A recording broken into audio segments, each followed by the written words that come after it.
านีวิทยุกระจายเสียงแห่งประเทศไทยจังหวัดลำปาง 97 เมกะเฮิรตซ์ ให้ความรู้คู่ความสุขขอเชิญช็อปกินฟินเช็คอินริมน้ำวังในงานการริมวังคนหินต่างเกษตรปลอดภัยท่องเที่ยวปันสุขวิถีใหม่ครั้งที่ 2 ประจำปี 2569 พบกับสินค้าโอท็อปของดีจังหวัดลำปางเกษตรปลอดภัยสินค้างานคราฟต์1 พฤษภาคมชมมินิคอนเสิร์ตอ้อมรัตนังกิจกรรมไฮไลท์ถ่ายภาพ 360 องศาเก็บจุดเช็คอินและกระเป๋าผ้าสุดชิคเวิร์กช็อปเพ้นเซรามิกลุ้นรางวัลมากมายวันที่ 1-3 พฤษภาคมนี้เวลา 11 โมงเช้าถึง 3 ทุ่มณหลังจวนผู้ว่าราชการจังหวัดลำปางจัดโดยสำนักงานพัฒนาชุมชนจังหวัดลำปางจะได้ปอเลี้ยงยังแค้นในก้า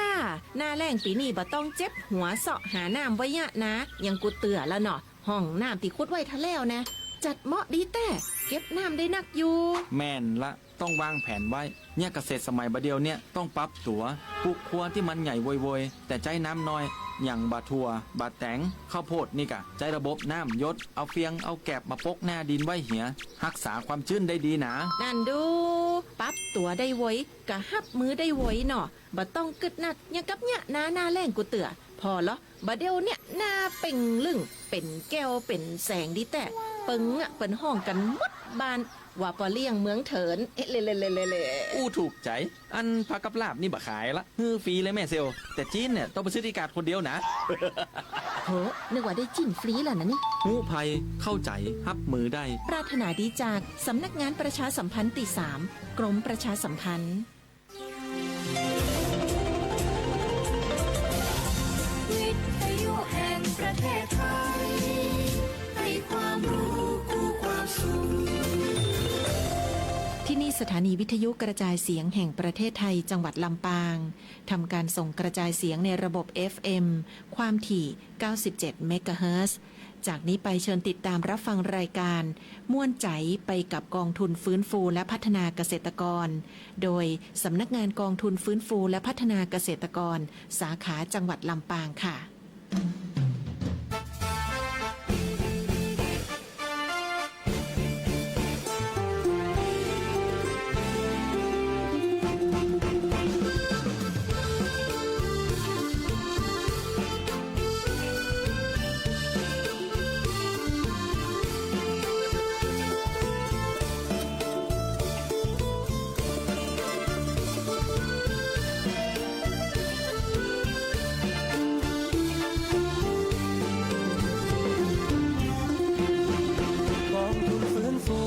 พัฒนาเกษตรกรเพื่อเกษ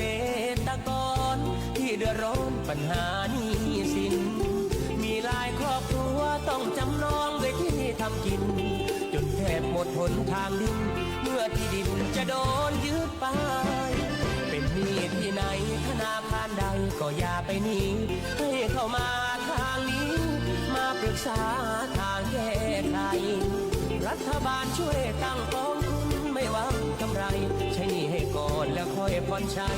ผ่อนน้อยยาวๆดอกเบี้ยไม่มี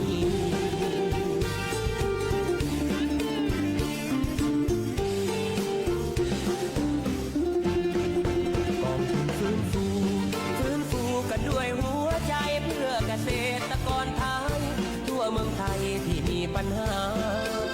ฟื้นฟูเร็วรีบเพราะมีเงินทุนให้พัฒนาเราเอาหัวใจมาช่วยนำพาทุกวันเวลาไม่มีพันแปรกองทุนฟื้นฟูและพัฒนาเกษตรกรความรักความอาทรจากหัวใจห่วงใยดูแลทำงานโปร่งใสรวดเร็วทันใจแก้ไขเพียงแค่ด้วยปณิธานที่แน่วแน่เราพร้อมดูแลพี่น้องทุกคน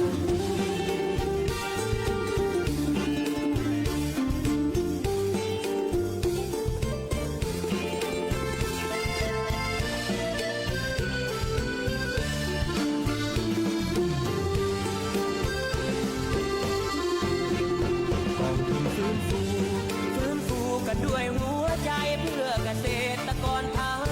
ทั่วเมืองไทยที่มีปัญหา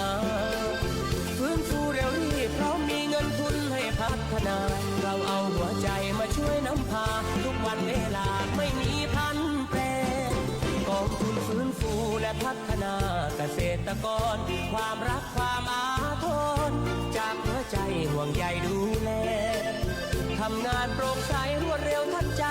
ไขเทคแคร์ด้วยปณิธานที่แน่วแน่เราพร้อมดูแลพี่น้องทุกคนทำงานโปร่งใสรวดเร็วทันใจแก้ไขเทคแคร์ด้วยปณิธานที่แน่วแน่เราพร้อมดูแลพี่น้องทุกค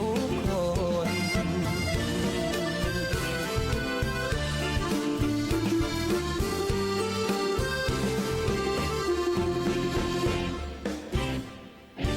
จ้าสวัสดีด้วยทักทายแฟนรายการทุกท่านนะเจ้าวันละมาละ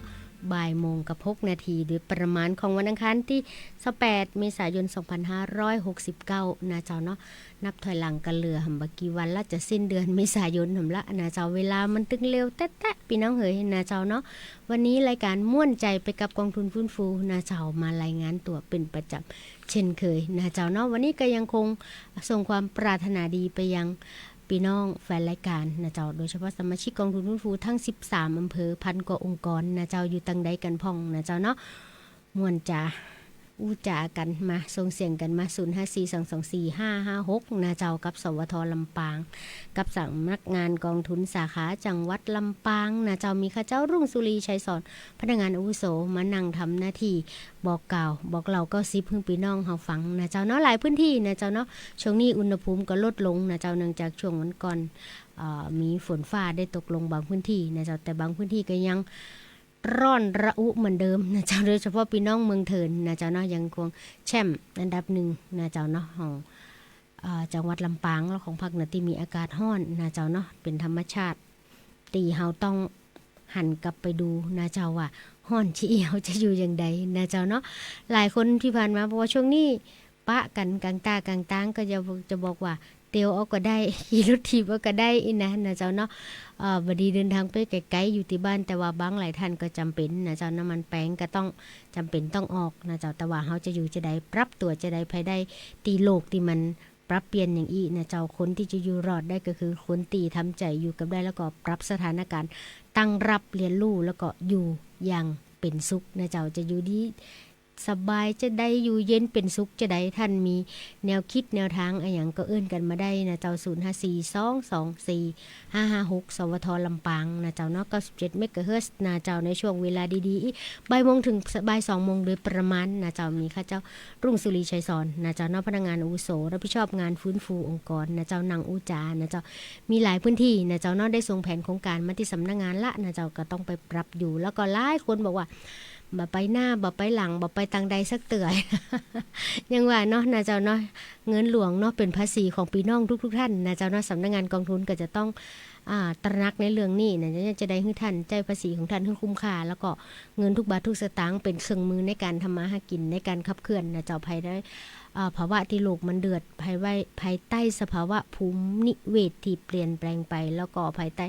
ระบบหลักการไหลบ่าของทุนนิยมนะเจ้าตอนนี้เฮาหลายท่านอาจจะตกกับดักบางกับดักนะเจ้าเนาะวันนี้เฮาจะมาอู้จากันว่าเฮาจะอยู่รอดได้อย่างใดนะเจ้าภายใต้พรบกองทุนฟื้นฟูและพัฒนาเกษตรกรถ้าท่านเป็นสมาชิกแล้วบ่ต้องกลัวนะเจ้าเนาะกองทุนฟื้นฟูนะเจ้ามีทุกสาขาจังหวัดนะเจ้าท่านอยู่ที่ใดใกล้ที่ไหนไปที่หั่นนะเจ้ายังจังหวัดลำปางเองก็มีที่ตั้งอยู่ที่ศูนย์ราชการจัด2นะเจ้าถนนวชิราวุธดำเนินนะเจ้าเนาะตำบลพระบาท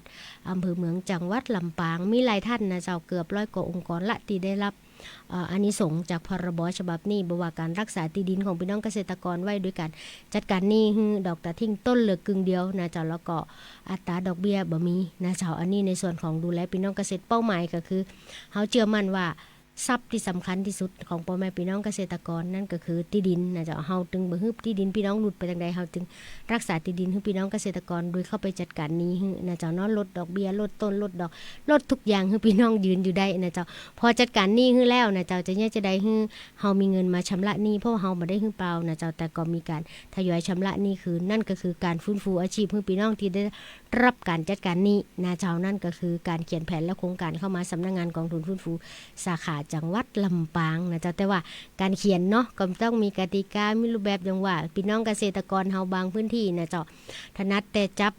จอบจับเสียมเนาะบัดถนัดจับกระดาษปากกาอันนี้มีกองทุนเป็นปีเลี้ยงฮึนะเจ้ายินดีในทุกพื้นที่เอาละนะเจ้าทักทายกันพอหอมปากหอมคอก่อนนะเจ้าไปฟังบทเพลงเพราะนะเจ้าติแฟนรายการแนะนำมานะจังว่าโจ๊ะๆก่อนก็สารวัตรละวงครับนี่ก็ลาสาวผู้ไทยบอกแฟนรายการยังเนาะนะเจ้า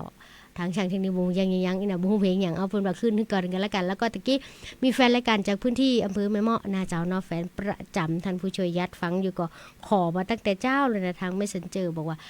รอเมียพี่เผลอนะเจ้า บ่รอแล้วเด้อนะเจ้าบัดดีนะเจ้าอยู่วันนี้พี่น้องตังผู้ช่วยยัดผู้ช่วยน้อยนะเจ้าเนาะแล้วก็ปีพองนะเจ้าอยู่ตังปุ่นเป็นจังได๋ทองเราไม่หลวงนะเจ้าแฟนผู้ช่วยยัดฝากความคิดถึงฮือตังโคกระบือกับโครงการเลี้ยงกระบือตามภายใต้เศรษฐกิจพอเพียงของพี่น้องแถวตำบลศพจางเนอะวันหลังจะไปแอลหานะเจ้าเนาะวันนี้ช่วงนี้ยังอยู่ฐานที่มั่นก่อนเอาล่ะไปฟังบทเพลงเพราะๆ2บทเพลงนะจากบ่ายโมงกับ11นาทีเจ้า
เจ้าซองบทเพลงนะเจ้าคนละแนวคนละเวอร์ชันเลยนะเจ้าเนาะว่าเป็นอย่างเอาเป็นว่าวันนี้มาอย่างตอนแรกมาอย่างสไตล์เส้นศิลปินตีแฟนรายการแนะนำมาจากแม่เมาะนะเจ้าเนาะบทเพลงนี้นะเจ้าเนาะบ่เคยได้ยินสักเตือก็มาฟังพร้อมกันนะเจ้าแล้วก็อีกบทเพลงนึงนะเจ้าเนาะของปอครูไวยพจน์เพชรสุพรรณนะเจ้าขอ2บทเพลงนะเจ้าเนาะซึ่งหลายคนอาจจะเปิงใจบางคนอาจก็จะบ่เปิงใจจับใจแห้งบ่แน่นใจกาจับใจครูบาบ่จับใจเน้นน้อยอย่างเพิ่นว่านะเจ้าเนาะก็บ่ว่ากันนะเจ้าเนาะท่านอยากได้บทเพลงเพราะๆท่านก็แนะนำมาได้นะเจ้า0542245556นะเจ้าสมหน้างานกองทุนฟื้นฟูและพัฒนาเกษตรกรอยู่เป็นเปื้อนท่านนะเจ้าเนาะมีความสุขจะได้ก็เอิ้นมาหากันมีความทุกข์จะได้ก็เอิ้นมาหากันจะเจอแน่ว่าพี่น้องเกษตรกรทุกพื้นที่นะเจ้าช่วงนี้ก็ตั้งรับนะเจ้าแล้วก็ปรับตัวกับในเรื่องราวบางเรื่องราวนะเจ้าสถานการณ์ความขัดแย้งทางตะวันออกกลางนะเจ้าขัดแย้งบ่ขัดแย้งนะเจ้าเนาะเฮาก็อยู่ให้ได้นะเจ้าเนาะเพราะว่าสถานการณ์ที่เกิดขึ้นคนที่ได้รับผลประโยชน์นะเจ้าเนาะเฮาต้องฮู้เท่าทันเปิ่นก็ขายน้ำมันได้ราคาดีนะเจ้าเนาะลองคิดดูดิแต่ละเฮาคือผลกระทบนะเจ้าจากกันที่เฮาไปปึ้งข้างนอกนักเกินไปนะเจ้าเนาะแต่ถ้าเฮาอยู่อย่างพอเพียงอย่างปหลวงปอุ้ยแม่อุ้ยเฮาสมัยก่อนนะเจ้าหรือถ้ายุคนี้ก็ยึดปรัชญาเศรษฐกิจพอเพียงนะเจ้าเนาะเฮาก็สามารถอยู่รอดได้นะเจ้าภายในสถานการณ์อย่างนี้นะที่สำคัญช่วงนี้นะเจ้าเรื่องเร่งด่วนที่พี่น้องเกษตรกรทุกพื้นที่จะต้องตระหนักก็คือการเตรียมตั้งรับการเตรียมพร้อมในเรื่องของการสร้างธนาคารน้ำสร้างธนาคารอากาศนะเจ้าเนาะแล้วก็สร้างธนาคารดินนะเจ้าแล้วก็ที่สำคัญคือสร้างความมั่นคงด้านอาหารนะเจ้าอนาคตในเรื่องของการแย่งชิงทรัพยากรต่างๆเกิดขึ้นแน่นอนนะเจ้าเนาะเฮาจะตั้งรับได้จะได้วิธีแก้ตอนนี้ดีที่สุดก็คือการยึดปรัชญาเศรษฐกิจพอเพียงนะเจ้าอยู่อย่างพอดีพอเหมาะ พอตัวนะเจ้าในส่วนของภาคเกษตรเองนะเจ้าเนาะความเสี่ยงก็สูงขึ้นนะเจ้าเนาะแล้วก็ที่สำคัญที่สุดต้นทุนการผลิตสูงขึ้นแน่นอนบ่ว่าในเรื่องของปุ๋ยยูเรียนะเจ้าตอนนี้ทราบข่าวก็คือกระสอบละ1,000 กว่าละนะเจ้าแล้วก็เมื่อในเรื่องของพลังงานขาดแคลนนะเจ้าเนาะราคาสูงขึ้นต้นทุนการผลิตและการขนส่งต่างๆก็ต้องเพิ่มขึ้นฉะนั้นเรื่องของเมล็ดพันธุ์หรือเคมีพันธุ์ต่างๆนะเจ้าเนาะก็ต้องขึ้นตามแต่ถ้าย้อนมองอีกทีถ้าเราใช้เกษตรธรรมชาติเกษตรธรรมชาติเกษตรทางเลือกนะเจ้าเนาะอันนั้นก็ถือว่าเฮาจะสามารถหลุดพ้นจากตรงนั้นได้เฮาก็บ่ได้ไปติดลมกับดักแต่ว่าสิ่งนึงที่เฮาหลีกบ่พ้นก็คือเพราะเฮาอยู่โลกใบเดียวกันนั่นก็คือในเรื่องของธรรมชาติที่ขาดสมดุลนะเจ้าเนาะตอนนี้นะเจ้าเนาะเมื่อโลกขาดสมดุลทำให้ธรรมชาติเพิ่นก็ต้องปรับตัวนะเจ้าภัยธรรมชาติก็เสี่ยงสูงบ่ว่าปรากฏการณ์ช่วงนี้เขาเรียกว่าปรากฏการณ์เอลนิโญนะเจ้าเนาะแน่นอนนะเจ้าแล้งนานแน่นอนบางพื้นที่ตกบางพื้นที่บ่ตกนะเจ้าแล้วก็เวลาเกิดขึ้นก็แรงขึ้นพายุทั้งต่างๆบอกว่าตาภัยอุทกภัยอันนี้คือที่มาอู้จากกับพี่น้องนี่บ่จิว่าอีน้องนี่ป้าไปตังใดป้านักไอ้นั่นมันก็นักให้เฮาได้ทราบสถานการณ์ทราบข้อมูลนะเจ้าเฮาจะได้วางแผนการดำเนินชีวิตวางแผนการประกอบอาชีพให้ถูกนะเจ้าเนาะเฮาจะเอาเหมือนบ่เก่าแล้วตะเกินเนี่ยมาตะเมินละจะเกยเนี่ยอีกก็จะเนี่ยอย่างอีนะเจ้าอันนี้เป็นเรื่องที่น่าห่วงใยนะเจ้าใครจะคิดว่าจะมีอุณหภูมิสูงสุดถึง40 กว่าองศานะเจ้าซึ่งเดือนพฤษภานะเจ้าเดือนหน้านับถอยหลังไปก็ประมาณอีก2 วันก็จะสู่เข้าเดือนพฤษภาซึ่งย่างเข้าสู่ฤดูฝนนะเจ้าแต่ว่าฝนก็ยังบ่มาเตือนะเจ้าเนาะทางโครงการฝนหลวงเองก็พยายามขึ้นไปเปิ้นห้องว่าอย่างฝนทำฝนเทียมนะเจ้าเนาะคือเมฆก่อตัวนะเจ้าแต่ถ้าความชื้นบ่มีนะเจ้าเนาะก็บ่สามารถทำได้ฉะนั้นเฮาจะเพิ่มความชื้นในอากาศได้อย่างใดนะเจ้าเนาะสมัยก่อนปะลุงปะอุ้ยไม่อุ้ยปะหลวงไม่หลวงเฮานี่ภูมิปัญญาเปิ้นสุดยอดนะเจ้าเนาะเปิ้นถึงมีประเพณีสงกรานต์นะเจ้าช่วงสงกรานต์นั่นจะสูงสุดนะเจ้าในเรื่องของฝนฟ้าอากาศนะเจ้าเนาะตีฮ้อนสุดๆนะเจ้าเปิ้นก็เลยวิธีคลายฮ้อนของเปิ้นก็คือมีการลดน้ำให้ชุ่มเย็นนะเจ้าลดอุณหภูมิที่สำคัญที่เมื่อทุกพื้นที่มีการสาดน้ำเอาน้ำออกมาสาดนะเจ้าความชื้นก็ขึ้นสู่ข้างบนนะเจ้าทำให้เกิดการกลั่นตัวแล้วก็ตัวระหว่างกระทบระหว่างความร้อนกับความเย็นนะเจ้าอันนี้ก็คือภูมิปัญญาของปู่อุ้ยแม่อุ้ยเฮากับประเพณีสงกรานต์นะเจ้าการสานหีดตุยห้อยนะเจ้าบางทีก็มีนัยยะทางในทางจิตวิญญาณเองหรือว่าในส่วนบางส่วนก็ในทางวิทยาศาสตร์ตุยนะเจ้าเนาะมันเป็นเรื่องที่เฮาพิสูจน์และจับต้องได้ที่สำคัญที่สุดช่วงนี้พี่น้องเกษตรกรนะเจ้าเนาะเตรียมตัวได้เลยนะเจ้าเนาะปลูกพืชที่บ่ใช่พืชเชิงเดียวนะเจ้าปลูกพืชแบบผสมผสานโดยใช้วิธีการธรรมชาตินะเจ้าปุ๋ยก็ใจปุ๋ยมักนะเจ้าปลูกเพื่อกินก่อนบ่ต้องปลูกเพื่อขายนะเจ้าเนาะหลายคนไปกู้หนี้ยืมสินนะเจ้าสร้างภาระผูกพันเพิ่มนะเจ้าจริงๆสถานการณ์นี้ต้องมีเงินสดไว้ในมือแล้วก็อยู่ดึงๆอีนะเจ้าอยู่ดึงๆตั้งสติก่อนจะไปที่ทางใดอีนะเจ้าพอก่อนสถานการณ์นะเจ้าในส่วนของภาวะเศรษฐกิจยังเป็นเรื่องภายนอกที่เฮาอู้จักกันได้แต่ในเรื่องของธรรมชาตินะเจ้าเป็นเรื่องที่ต้องตั้งรับมือดีนะเจ้าฉะนั้นช่วงนี้ทางเห็นหลายๆพื้นที่ก็เตรียมการที่จะปลูกพืช3อย่างประโยชน์4อย่างนะเจ้าเนาะตามปรัชญาเศรษฐกิจพอเพียงของในหลวงเฮานะเจ้าด้วยความห่วงใยจากสำนักงานกองทุนสาขาจังหวัดลำปางนะเจ้าปรารถนาให้พี่น้องเกษตรกรเขียนแผนโครงการเข้าสู่สำนักงานกองทุนซึ่งมีทั้งงบอุดหนุนและงบกู้ยืมนะเจ้าในส่วนของงบอุดหนุนขอได้ตั้งแต่ 30,000 70,000 50,000 แล้วก็ 100,000 นี่คืองบอุดหนุนนะเจ้าคือให้เปล่าให้พี่น้องเกษตรกรเอาไปเนี่ยหยังประกอบอาชีพที่จะทำให้พี่น้องเกษตรกรลืมตาอ้าปากได้แล้วก็เดินต่อได้หรือการสร้างความเข้มแข็งให้องค์กรไปศึกษาดูงานกาอบรมกาปรับองค์ความรู้หรือทดลองทำอย่างสักอย่างก็ได้นะเจ้าซึ่งภายใต้เกษตรกรรมทั้งเลือกเกษตรกรรมยั่งยืนเกษตรกรรมธรรมชาตินะเจ้าเพราะว่าถ้าเฮายังหันไปพึ่งข้างนอกพึ่งซาอุก็คือน้ำมันอีนอตะวันออกกลางคือน้ำมันพึ่งเมล็ดพันธุ์จากบริษัทนะเจ้าแล้วก็ที่สำคัญที่สุดก็คือปึงคนอื่นเหี่ยหมดนะเจ้าแล้วก็บ่ปึงตัวเก่าอันเนี้ยนะเจ้าเฮาเดินสู่กับดักแห่งความยากจนแน่นอนนะเจ้าด้วยความปรารถนาดีจากสำนักงานกองทุนสาขาจังหวัดลำปางเอาเป็นว่าไปฟังบทเพลงอีก2 บทเพลงนะเจ้าตีทั้งเตรียมไว้นะเจ้าเพลงเพราะบ่ฮู้เพลงหยังไปฟังพร้อมกันกันละกันท่านบ่ขอมาเฮาก็จะเปิดตามใจผู้จัดคัดใจผู้ฟังนะเจ้าเอาไปฟังบทเพลงเพราะๆก่อนนะเจ้า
เจ้า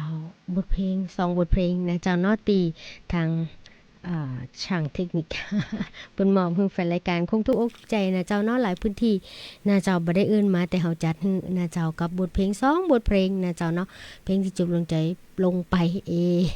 กว่าใครรู้ๆแต่ว่านะเจ้าเนาะวันนี้ยังคงมีความสุขกับการใช้ชีวิตนะเจ้าในวันอังคารที่28เมษายน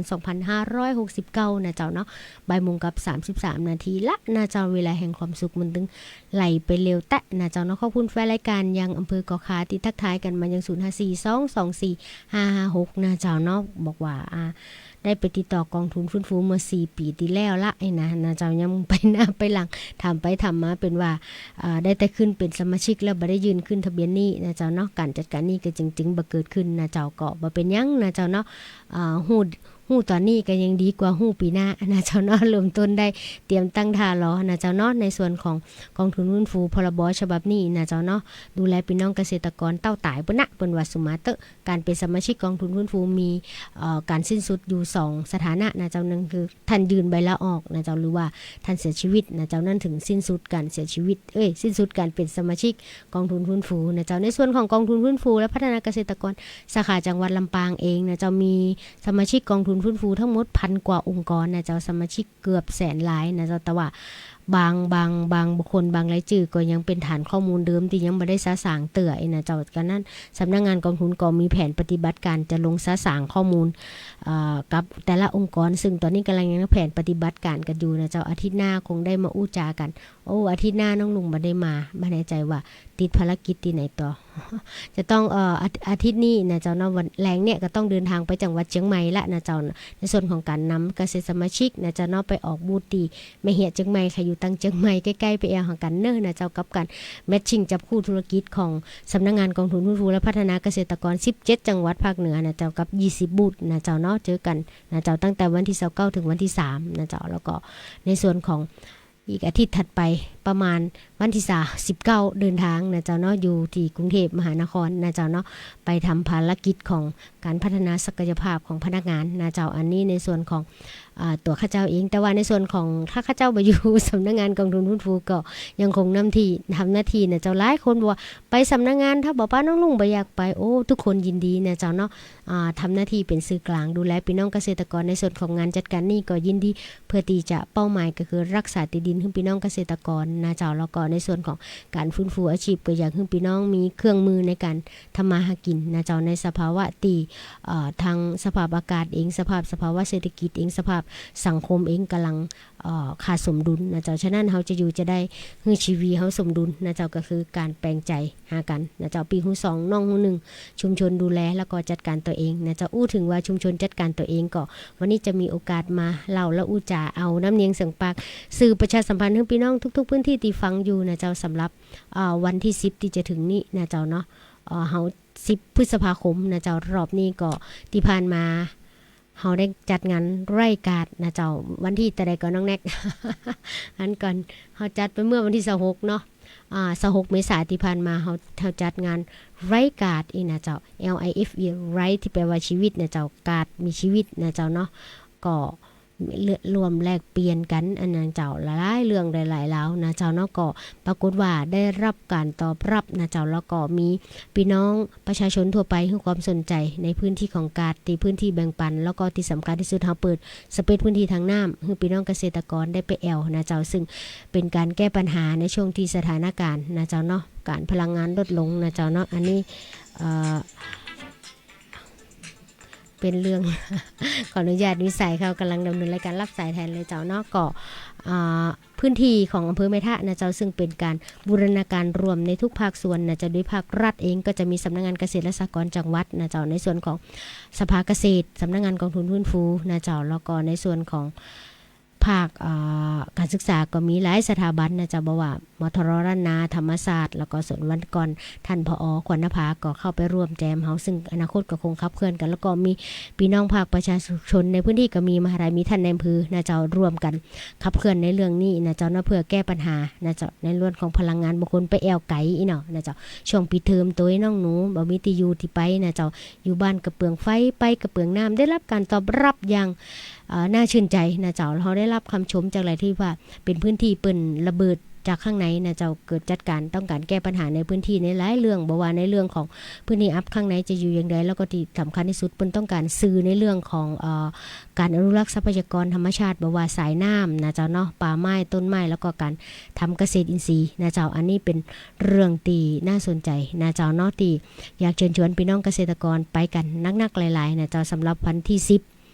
พฤษภาคมที่จะถึงนี้อีกรอบหนึ่งจะเป็นครั้งที่4ซึ่งจะเป็นครั้งท้ายที่เฮาจะจัดในรอบของโครงการนี้นะเจ้าวันนั้นจะมีผู้รักผู้ใหญ่มาจากกทมตุ้ยนะเจ้าแล้วก็มีหลายภาคส่วนที่จะเข้าร่วมท่านที่สนใจจะจำหน่ายนะเจ้าเนาะผลผลิตเฮายินดีเปิดรับนะเจ้าเนาะทุกพื้นที่นะเจ้าในพื้นที่ของจังหวัดลำปางถ้าท่านสนใจนะเจ้าแต่ว่าถ้าไปไกลไม่ได้ก็ใกล้ๆก็ไปร่วมแจมกันได้นะเจ้าซึ่งผลผลิตที่ออกมาจะต้องเป็นมิตรกับสิ่งแวดล้อมนะเจ้าแล้วก็ในส่วนของท่านที่ต้องการลงไปนี่ร้อนไปพึ่งเย็นอีนะเจ้าไปสัมผัสว่าแม่น้ำจางนะเจ้าซึ่งมีผ่านการกรองน้ำกักน้ำไว้แต่ระยะแล้วก็ปล่อยมาจากต้นน้ำนะเจ้าต้นน้ำกลางน้ำปลายน้ำเขาจะรวมดูแลระบบนิเวศของแม่น้ำจางได้จะได้นะเจ้าโดยเฉพาะพื้นที่นั้นเป็นพื้นที่อำเภอแม่ทะนะเจ้ามีคำขวัญว่าจะได้ขึ้นต้นน้ำจางหล่อเลี้ยงเศรษฐกิจอีนะเจ้าเนาะอันนี้ก็เป็นตัวชี้วัดแล้วก็ตอบโจทย์คำขวัญนี้ได้ดีที่สุดนะเจ้าฝากพี่น้องเกษตรกรทุกพื้นที่ที่ไปร่วมงานนะเจ้าถ้าท่านสามารถพกเปิดห้องว่าอย่างถุงผ้าเนาะนะเจ้าแล้วก็กระติกน้ำไปนะเจ้าก็จะเป็นสิ่งที่ดีจะได้ลดปริมาณขยะนะเจ้าแล้วก็ได้ดูแลสิ่งแวดล้อมไปด้วยถ้าท่านนำกระติกน้ำไปนะเจ้ากระบอกน้ำส่วนตัวท่านไปท่านสามารถไปเติมน้ำได้ฟรีเลยนะเจ้ามีน้ำดื่มเติมฟรีในส่วนของตรงจุดฮักกรีนนะเจ้าตรงจุดตีจำหน่ายกาแฟข้างล่างที่เป็นดริบนะเจ้าเนาะอันนี้คือเฮารวมเป็นส่วนหนึ่งในการอนุรักษ์ทรัพยากรธรรมชาติเพื่อให้ท่านได้ลดค่าใช้จ่ายในเรื่องการซื้อน้ำแล้วก็ลดค่าปริมาณขยะนะเจ้าเนาะอันนั้นก็คือการไปที่ไหนก็คือพกกระติกน้ำส่วนตัวไปนะเจ้าอันนี้เป็นเรื่องที่เฮาต้อง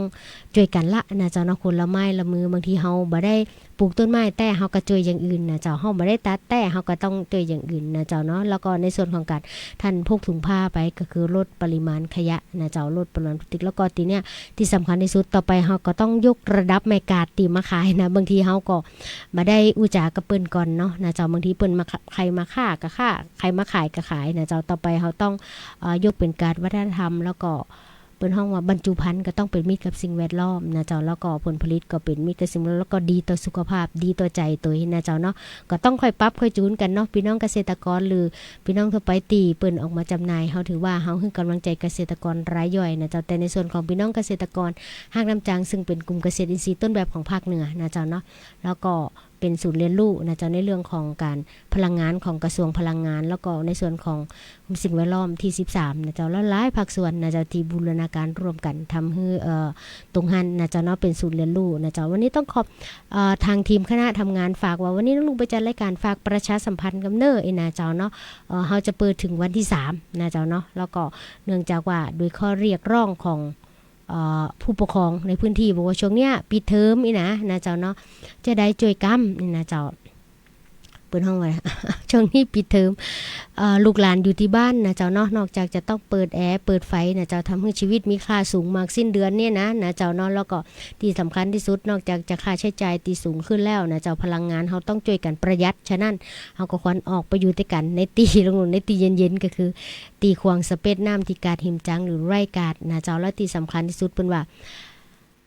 ปกติลูกหลานเปิ้นจะอยู่กับจอมือถือนะเจ้าห้องจะได้ตั้งใดกระตึงบะซัวขนาดอยากกินข้าวก็ยังบ่กินงมอยู่กับมือถือนะเจ้าอยู่คนละแจงคนละมุมป่ออยู่ตางแม่อยู่ตางแต่ว่าพอตรงนี้มีพื้นที่ตรงนี้นะเจ้าเนาะความเป็นครอบครัวกับม้านะเจ้าป่อจุงลูกนะเจ้าเนาะแม่จุงหลานอีนะเจ้าปู่ย่าตายายป้ากันไปแอวนะเจ้าเนาะไปอยู่จุ่มเย็นนะเจ้าเนาะไปอยู่ด้วยกันวันค่ำคืน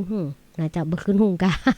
บ่คืนหุง6 โมงกงเพิ่นก็6 โมงเกิงเพิ่นก็ปิดละนะเจ้าเนาะไปอยู่ด้วยกันจับมือกันนะเจ้าเนาะน้ำใสไหลเย็นนะเจ้าเนาะแล้วก็ที่สำคัญที่สุดละออนได้สัมผัสธรรมชาติมีเสียงหัวเราะเสียงคึกนึงแล้วผู้ปกครองก็มีความสุขกับการได้ลูกได้ออกจากจอมือถือจากโลกโซเชียลนะเจ้าแล้วที่สำคัญที่สุดแม่กาดข้างบนก็มีความสุขเพิ่นบอกว่าเพิ่นมีรายได้เปิ้นบ่ต้องเป็นภาระของใครนะเจ้าอันนี้ก็ฝากประชาสัมพันธ์ไปทุกท่านนะเจ้าเนาะวันที่10 พฤษภาคมจะเป็นอีกครั้งหนึ่งที่เขาจะ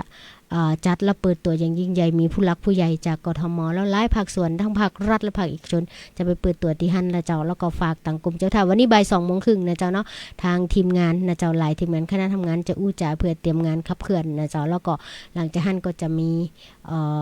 ประชาสัมพันธ์ท่านติดตามผ่านเพจแล้วก็ติดตามผ่านทั้งสวทลำปางเพราะสวทลำปางก็ถือว่าเป็นองค์กรร่วมจัดในเรื่องของการประชาสัมพันธ์รายการครั้งนี้นะเจ้าเนาะวันนี้ก็ขอบคุณนักๆนะเจ้าแฟนรายการตีได้ไปแอลนะเจ้านะหลายคนไปแอลแล้วบอกชื่นชมแล้วก็ชื่นชอบเฮาก็ขอยกเครดิตให้พี่น้องพื้นที่ห้างน้ำจางนะเจ้าเนาะเปิ้นดูแลนะเจ้าเนาะทรัพยากรตรงนั้นให้เฮารักษาระบบนิเวศมา10กว่าปีทำให้มีต้นไม้มีการขายออกซิเจนให้เฮาได้สดชื่นนะเจ้าและที่สำคัญที่สุดเปิ้นจิตอาสาออกมาจัดการการท่องเที่ยวเพื่อสร้างเศรษฐกิจนะเจ้าแล้วก็ที่สำคัญเปิ้นต้องการลดในส่วนของพลังงานลดในส่วนของ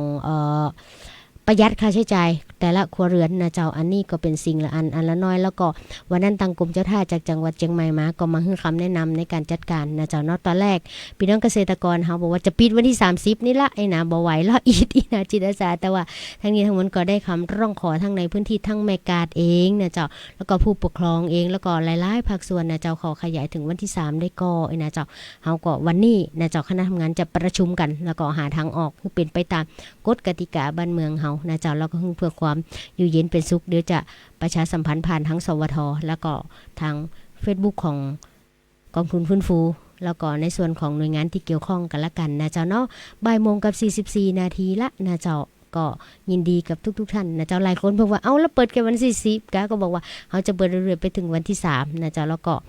เดี๋ยวเขาจะต่ออีกแล้วก็มีทำการรอบวันที่10แล้วก็จะวางระบบให้ดีนะเจ้าวันต้องขอบคุณทางสพแม่ทะเพิ่นก็เข้าไปดูคอยเยี่ยมยามเฮานะเจ้าเนาะตัวความเรียบร้อยเพิ่นบอกว่าที่นี่จัดการดีมากไอ้นะเจ้าเนาะมีการจัดการดีมีการควบคุมในเรื่องของขยะแล้วก็การจัดการและความปลอดภัยหลายๆเรื่องนะเจ้าแต่ว่าอย่างว่าเนาะมันเป็นจิตอาสาและเป็นครั้งแรกแล้วมันอาจจะคลุกคลักนิดหน่อยนะเจ้าเนาะก็ปรับหากันแปลงใจหากันนะว่าในยุคนี้นะเจ้าเนาะเฮาต้องปีหู2น้องหู1ดูแลกันนะเจ้ามีอย่างบอกจันอู้จากันนะเจ้าเพราะว่าทุกคำเตือนทุกคำบอกนะเจ้านั่นถือว่าเป็นสิ่งดีๆนะเจ้าเนาะเปิ่นนำทิพย์ฉลมใจของเฮานะเจ้าวันนี้หลายคนหลายภาคส่วนบอกว่านี่น้องลุงจมบ่ได้จมจะเจิญเฮาไปแอล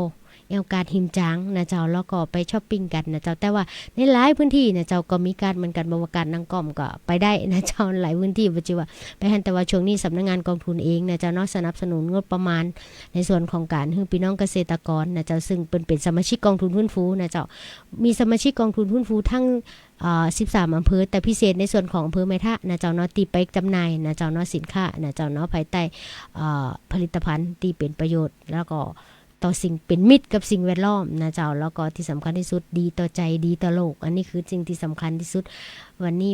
13:46 นาทีละหลายคนว่าอยากฟังเพลงเพราะที่ขอไว้บอกว่าเพลงของปะครูยอดรักปะครูสุรพลนะเจ้าเนาะเดี๋ยวส่งให้กันละกันนะเจ้าแต่คุณยอดรักนี่ถ้าบ่ใช่ปะครูมีคนเขียนมานะ เจ้าคุณยอดรักสลักใจแต่เราตอนนี้ก็ไปเป็นนักร้องอยู่บนสวรรค์แล้วแต่ก็ยังฝากความดีไว้นะเจ้าเนาะมีเสียงเพลงเพราะเอาไปฟังบทเพลงก่อนกันละกัน2บทเพลงเพราะตีเปิ้นเตรียมไว้ขอบคุณเจ้า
จบลงไปแล้วบทเพลงเพราะๆที่แฟนรายการแนะนำมานะเจ้าเนาะบ่ายโมง52นาทีละยังว่าเนาะเวลามันเร็วแตะนะเจ้าเวลาแห่งความสุขนะเจ้าเหลืออีก8นาทีนะเจ้าก็ถึงจะเหลือน้อยแต่เป็นเวลาที่เฮามีความสุขด้วยกันนะเจ้าขอบคุณแฟนรายการจากอำเภอกอคานะเจ้าเนาะทักทายมาบอกว่าไปติดต่อตั้งแต่4ปีแล้วยังไม่ได้รับการจัดการหนี้เตือนะทำไปทำมาบ่ได้ขึ้นทะเบียนหนี้กำเตือนนะเจ้าแล้วก็บอกขึ้นมาติดต่อศูนย์ราชการก็เหมือนว่ามีข้อจำกัดนะเจ้าเนาะในเรื่องของอายุและการเดินทางก็เลยให้น้องแนกนะเจ้าเนาะนักศึกษาฝึกงานจากมทรจดเอาจดเอานะจดเพิ่นว่าจดมือถือไว้ละนะเจ้าเนาะเบอร์โทรศัพท์ติดต่อกับนะเจ้าถ้าสำนักงานกองทุนหุ้นฟูลงพื้นที่ตั้งอำเภอกอคาก็จะแวะไปหากันละกันนะเจ้าอันนี้คือสิ่งละอันพละน้อยตีเฮาใส่ใจพี่น้องสมาชิกกองทุนหุ้นฟูนะเจ้าเนาะเพราะว่าอย่างที่ว่านะเจ้าบางทีกองทุนหุ้นฟูก็บ่ใจยาติบยาจันนะเจ้าแต่บางทีก็ได้เป็นเพียงแค่ยาพาราพี่น้องเกษตรกรนะเจ้าเนาะวันนี้น้องลุงสุรีชัยสอนพนักงานอาวุโสนะเจ้าเนาะรับผิดชอบในส่วนของงานฟื้นฟูนะเจ้ายังอยู่กับท่านนะเจ้าภายใต้การบัญชาการของคุณบอลสวรรค์สมานและทีมงานจัดการหนี้แล้วก็ทีมงานฟื้นฟูนะเจ้าถ้าท่านไปที่ศูนย์ราชการนะเจ้าเนาะทางสำนักงานนะเจ้าเนาะยินดีนะเจ้าเป็นสื่อกลางในทุกๆเรื่องที่ท่านมีปัญหานะเจ้าอันไหนช่วยได้เฮาก็ช่วยอันไหนที่ขี้คร้ายได้ก็ขี้คร้ายแต่อันไหนที่ช่วยได้เฮาก็จะประสานหน่วยงานที่เกี่ยวข้องที่จะดูแลท่านได้นะเจ้าในส่วนของการเป็นสมาชิกกองทุนหุ้นฟูนะเจ้ายังยืนยันเจตนารมณ์ที่จะรักษาที่ดินให้พี่น้องเกษตรกรแล้วก็ส่งเครื่องมือทำมาหากินให้ทุกท่านอยู่นะเจ้าเนาะฝากประชาสัมพันธ์นะเจ้าเนาะภายในวันที่10พฤษภาคมพบกับรายการครั้งยิ่งใหญ่ในครั้งที่4อีกครั้งนึงนะเจ้าเนาะวันนั้นเต็มรูปแบบนะเจ้าเนาะวันนั้นจะเปิดตัวนะเจ้าอาจจะเป็นพิธีการเปิดอย่างเป็นทางการเพราะเฮาเปิดมาเป็นขยัก ลองของนะเจ้าเนาะช่วงก่อนก็เคยเปิดนะเจ้าการเขียวหิมจางแต่ว่าพอติดกระแสในเรื่องของเปิ้นฮ้องว่าอย่างโควิดเฮาก็หยุดพักไประยะนึงนะเจ้าเนาะเพิ่นมาเฮาก็จะเปิดในส่วนของรายการนะก็เพื่อว่าสถานการณ์การตั้งรับตัวนะเจ้ากับการเปลี่ยนแปลงของโลกใบนี้นะเจ้าบ่ว่าการเปลี่ยนแปลงในเรื่องของสภาวะอากาศนะเจ้าเนาะเปลี่ยนแปลงในเรื่องของระบบทุนนิยมการไหลบ่าของทุนนิยมนะเจ้าบ่ว่าตอนนี้ที่สถานการณ์ที่ท่านเห็นก็คือ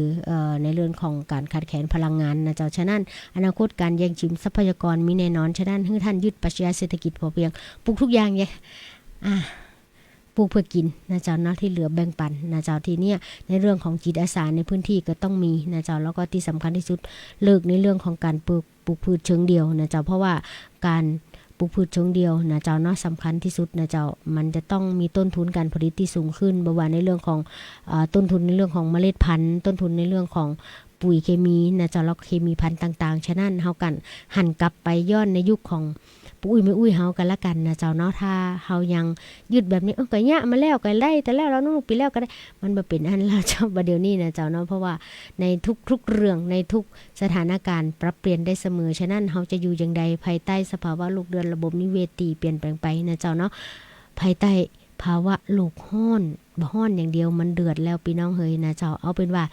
ถึงแม้ข้างนอกจะร้อนวุ่นวายจะใดแต่ถ้าใจเฮาสงบนิ่งแล้วก็น้อมทำเข้ามาสู่ตัวเฮาก็สามารถหลุดพ้นได้ที่สำคัญที่สุดรวมตัวกันเพื่อสร้างอำนาจต่อรองสร้างรวมตัวกันเพื่อดูแลกันนะเจ้าจับมือแล้วก็เดินไปพร้อมๆกันสำนักงานกองทุนหุ้นฟูยินดีเป็นสื่อกลางในทุกๆเรื่องนะเจ้าในส่วนของพี่น้องสมาชิกกองทุนหุ้นฟูทั้งพันกว่าองค์กรนะเจ้าสมาชิกแสนกว่ารายนะเจ้าเอาเป็นว่าวันนี้น้องรุ่งขออนุญาตลาแฟนรายการไปก่อนนะเจ้าเนาะอาทิตย์หน้าก็มาพบกันใหม่ถ้าบ่พบก็จะต้อง มีในเรื่องภารกิจนอกพื้นที่นะเจ้ายังอาทิตย์นี้ก็ต้องเดินทางไปจังหวัดเชียงใหม่นะเจ้าเนาะก็แล้วก็อาทิตย์ถัดไปก็ต้องเดินทางไปกรุงเทพมหานครนะเจ้าเนาะก็เพื่อนำสิ่งดีๆมาให้พี่น้องเกษตรกรเฮาทั้ง13อำเภอวันนี้น้องลุงไปก่อนขอความสุขสวัสดีจงมีแต่พี่น้องทุกท่านวันนี้ไปละส่งท้ายกับบทเพลงอสรอรักนะเจ้าสวัสดีเจ้า